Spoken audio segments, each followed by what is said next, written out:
Bienvenue sur Flash News International. Aujourd'hui, nous revenons sur un moment fort de la scène politique américaine.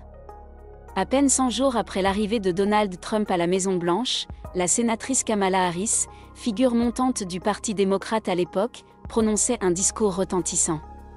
Elle y dénonçait non seulement les orientations économiques et sociales de l'administration Trump, mais surtout, ce qu'elle considérait comme un glissement inquiétant vers une crise constitutionnelle. Ces mots résonnent encore aujourd'hui avec force.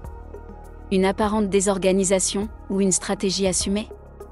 Dans les premiers mois de la présidence Trump, de nombreuses décisions ont été perçues comme chaotiques, décrets controversés, affrontements institutionnels, hausses tarifaires brutales.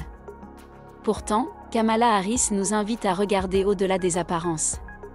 Selon elle, ce qui ressemble à du désordre est en réalité l'exécution rapide d'un agenda politique construit depuis des décennies.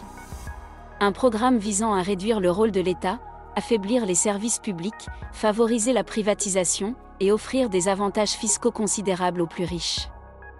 Une vision d'Amérique inégalitaire. Pour Harris, ce projet n'a rien d'un hasard. Il repose sur une logique implacable, affaiblir les mécanismes de solidarité, détourner les ressources publiques vers des intérêts privés et marginaliser ceux qui osent dénoncer ces dérives. Dans son discours, elle décrit une vision étroite et égoïste de l'Amérique, où la loyauté politique prime sur la compétence, où la vérité est pénalisée, et où l'on laisse chacun se débrouiller seul dans un système de plus en plus inégal. Ce n'est pas, dit-elle, l'Amérique que les citoyens ont choisie, mais bien celle que certains cherchent à imposer en silence. Quand les garde-fous démocratiques vacillent. Là où le discours devient encore plus grave, c'est lorsqu'Harris évoque les conséquences institutionnelles. Selon elle, les contre-pouvoirs, le Congrès, la Cour suprême, les juridictions locales montrent des signes d'essoufflement.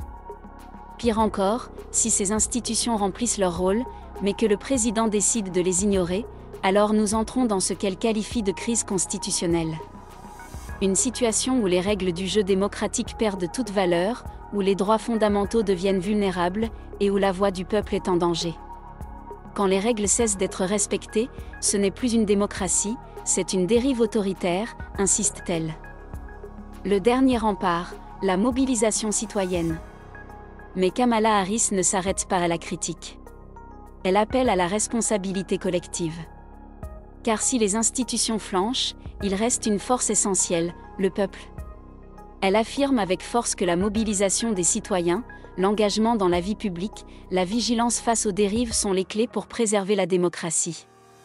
Votre voix est le dernier rempart. Elle ne doit jamais se taire. Ce discours de Kamala Harris, prononcé il y a plusieurs années, continue de faire écho dans le climat politique mondial d'aujourd'hui. Qu'il s'agisse des États-Unis ou d'ailleurs, la démocratie est un équilibre fragile. Et c'est à chaque citoyen, à chaque génération, de la défendre avec détermination. Chez Flash News International, nous croyons en la force de l'information, en l'éveil des consciences, et en l'action collective. Si vous partagez cette vision, abonnez-vous, activez la cloche pour ne rien manquer, et laissez-nous un commentaire. Selon vous, sommes-nous toujours en démocratie ou à la frontière? Merci de nous avoir suivis. Restez informés, restez engagés.